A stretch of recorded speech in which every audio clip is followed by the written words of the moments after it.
Donald Trump has been struggling to find an effective attack against Kamala Harris. He's been throwing everything against the wall to see if something will stick. And now he may have just lost his best talking point. I'll tell you guys all about it coming right up. It's quite a sight to see these giant crowds for Kamala Harris and all the excitement on our side. It was tough there for a while with President Biden running for re-election because the media and the public were so focused on his age and every word he said. And now Kamala appears to be breezing through the campaign as she goes from city to city and headlines arenas in front of tens of thousands of people. But it's also never been more obvious at just how bad Donald Trump's campaign is. And with Kamala at the top of the ticket, Trump seems completely lost on what to do with his campaign. He seems to be resorting to just personal attacks and insults. And now his own allies are calling him out and suggesting, in the nicest way possible, that he stick to the script. Watch Nikki Haley on Fox News recently talking about what a bad situation Trump is in. Do you think that this campaign is floundering on that point? I want this campaign to win, but the campaign is not going to win talking about crowd sizes. It's not going to win talking about what race Kamala Harris is. It's not going to win talking about whether she's dumb. It's not. You can't win on those things. The American people are smart. Treat them like they're smart. The crowd size point seems to be a real sore subject for Donald Trump. He recently had a rally in Montana where about 7,000 people showed up, which, by the way, why is Trump having a rally in the state of Montana, a very red state, with less than 90 days until the election?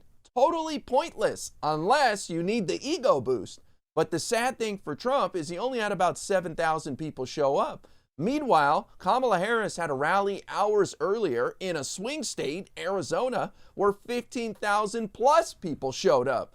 Donald Trump is so rattled by Kamala's crowd sizes that he's now claiming the crowds aren't even real. Imagine wasting any time on some conspiracy theory talking point when you need to be focused on policy.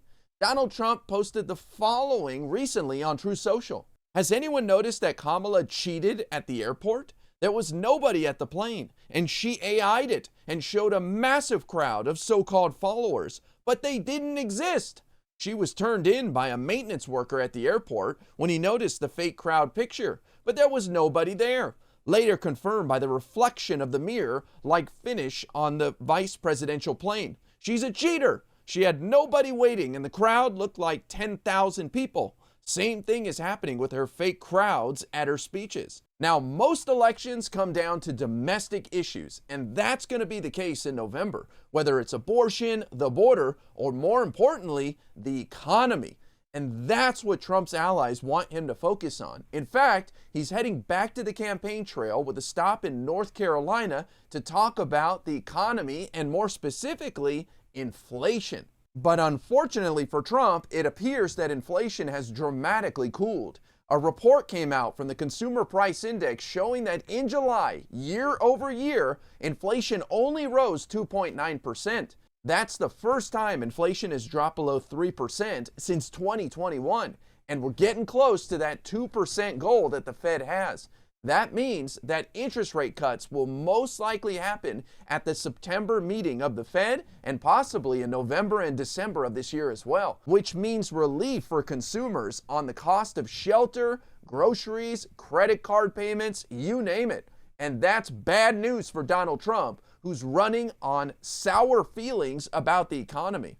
Listen to Fox News try to bash this report when it came out. But even one of their hosts can't help but say that this is good news. Shelter's still a problem. Auto insurance is still a major problem. Food is still a problem. Energy is still a problem. So these are fractional moves that you're talking about, Cheryl. But Adam, do you think this, look, markets are trying to figure this out. Now they're negative again. But the bottom line doesn't really move the ball at all in terms of what the Fed's going to do. I would push back a little, and I would say this is the first time since April of 2021. So we're talking over 3 years. The first that inflation, CPI, has gone below 3%. So for me, that's a big deal.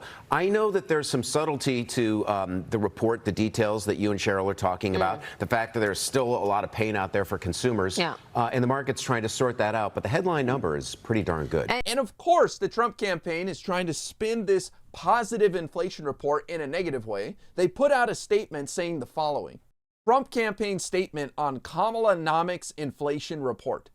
I don't think Kamalanomics is a term that's going to catch on. It's too much of a mouthful, but let the Trump campaign try. Under Kamala Harris, everything costs 20% more than it did under President Trump. Working families are having to spend 30% more for baby food, and the price of gasoline is up 50%. America cannot afford another 4 years of Kamala's failed economic policies.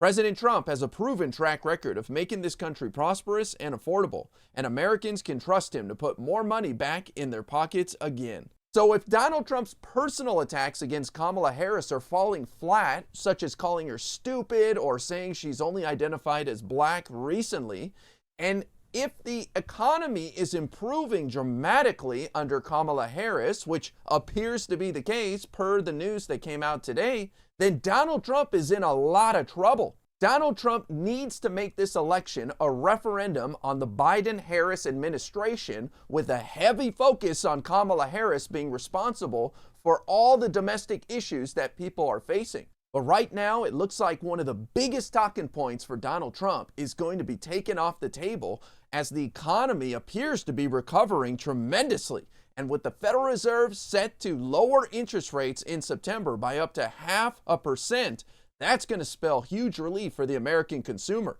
Donald Trump needs to come up with a new strategy, and fast.